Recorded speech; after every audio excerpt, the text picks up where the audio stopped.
ಸರ್ಕಾರಿ ಕಚೇರಿಗಳಲ್ಲಿ ಸರಿಯಾದ ಆಡಳಿತ ಸಿಗದೆ ಭ್ರಷ್ಟಾಚಾರ ಹೆಚ್ಚಾಗುತ್ತಿದೆ ಎಂದು ತಾಂಡಾಭಿವೃದ್ಧಿ ನಿಗಮದ ಅಧ್ಯಕ್ಷ ಜಯದೇವ್ ನಾಯ್ಕ್ ಬೇಸರ ವ್ಯಕ್ತಪಡಿಸಿದರು. ಜಗಳೂರು ಪಟ್ಟಣದ ಸಿವಿಲ್ ಮತ್ತು ಜೆಎಂಎಫ್ಸಿ ನ್ಯಾಯಾಲಯದ ಸಭಾಂಗಣದಲ್ಲಿ ವಕೀಲರ ಸಂಘದಿಂದ ಹಮ್ಮಿಕೊಂಡಿದ್ದ ಸನ್ಮಾನ ಸಮಾರಂಭದಲ್ಲಿ ಸನ್ಮಾನ ಸ್ವೀಕರಿಸಿ ಅವರು ಮಾತನಾಡಿದರು. ಕಳೆದ 50 ವರ್ಷಗಳ ಹಿಂದಿನ ರಾಜಕಾರಣಕ್ಕೂ ಈಗಿನ ರಾಜಕಾರಣಕ್ಕೂ ತುಂಬಾ ವ್ಯತ್ಯಾಸವಿದೆ. ಆಗಿನ ದಿನಗಳಲ್ಲಿ ಮಾತು ಮನುಷ್ಯತ್ವಕ್ಕೆ ಗೌರವವಿತ್ತು, ಆದರೆ ಈಗ ಹಣ ಅಧಿಕಾರಕ್ಕೆ ಗೌರವವಿದೆ ಎಂದರು. ಜಗಳೂರಿನಲ್ಲಿ ನ್ಯಾಯಾಲಯವಿರಲಿಲ್ಲ. 1992ರಿಂದ ಹೋರಾಟ ನಡೆಸಿ 1998ರಲ್ಲಿ ಸಿವಿಲ್ ಮತ್ತು ಜೆಎಂಎಫ್ಸಿ ನ್ಯಾಯಾಲಯವನ್ನು ಸ್ಥಾಪಿಸಲು ಪ್ರಮುಖ ಪಾತ್ರ ವಹಿಸುವಲ್ಲಿ ನಾನು ಕೂಡ ಒಬ್ಬ ಎಂದರು.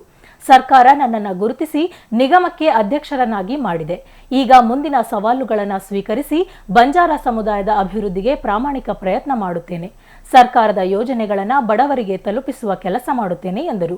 ಈ ಸಂದರ್ಭದಲ್ಲಿ ಸಿವಿಲ್ ನ್ಯಾಯಾಧೀಶ ಚೇತನ್, ಸರ್ಕಾರಿ ವಕೀಲ ಮಂಜುನಾಥ್, ವಕೀಲರ ಸಂಘದ ಅಧ್ಯಕ್ಷ ಟಿ ಬಸವರಾಜ್, ಕಾರ್ಯದರ್ಶಿ ಪರಶುರಾಮ್, ವಕೀಲರಾದ ತಿಪ್ಪೇಸ್ವಾಮಿ, ಬಸವರಾಜ್, ರುದ್ರಪ್ಪ, ಪ್ರಕಾಶ್ ಸೇರಿದಂತೆ ಮತ್ತಿತರಿದ್ದರು.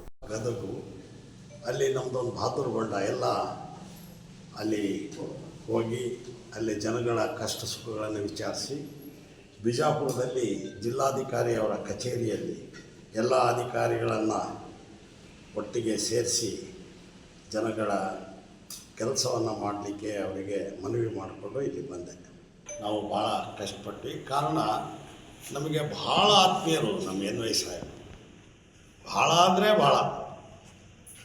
ಅವರ ನಮ್ಮನ್ನು ಈ ನ್ಯಾಯಾಲಯ ಸ್ಥಾಪನೆ ಆಗಲಿಕ್ಕೆ ಮುಖ್ಯ ಅವರೇ ರೂವಾರಿಗಳು.